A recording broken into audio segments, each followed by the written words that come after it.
继续来到中南部，即摆已经真烧热了。结果这个乌梅啊，有的地头讲网梅啊，开始搁出来咧活动。这个嘉义水上乡的乡亲讲，今年的网梅啊特别高，只要你喺外口点一时啊，都外要互这个网梅啊定死。啊，若这个手一个泡，拢是8、9只、10外只。环保局目前是准备要来清除掉网梅啊的车地，嘛建议民众把这个车池清清咧。讲这个网梅啊，就是拢伫咧车池伫生团。大家拢伫咧拍网，拍的是乌梅啊。食过无几秒，乌梅啊，搁飞来，一摆拢飞开哪只来。几只？1、2、3、4、5、6、7、8、9，9只。去互顶甲哀哀叫，因为上甲挡袂牢。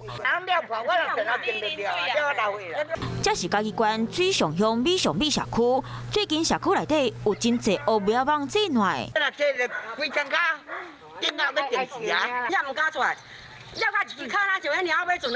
民众感觉乌梅啊网真烦，含厝内嘛有。不是刚伫外口尔，各会飞机会到处理。即使你装了纱窗，也一样会飞进去。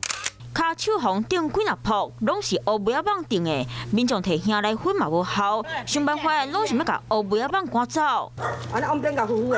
专家讲，扣定着千万莫去爱钓，若无会愈钓愈脏。可以在患部呢做冰敷或是冲冷水，来减少瘙痒感。不过，哪有这么侪只乌梅啊？嘉义县环保局讲，当地有大排水沟，内底有生车池，才会互乌梅啊网伫咧遮生团。应该注重，比如说这些积水容器的清除啊，这些青苔容易长青苔处的这些清理。环保局即马考虑会来摒扫乌梅啊网大所在，和社区民众做伙来赶网。我是林依文，想要关注体育的朋友们，记得收看52动起来，然后还要订阅我们的 YouTube 频道，赶快按赞、订阅、开启小铃铛。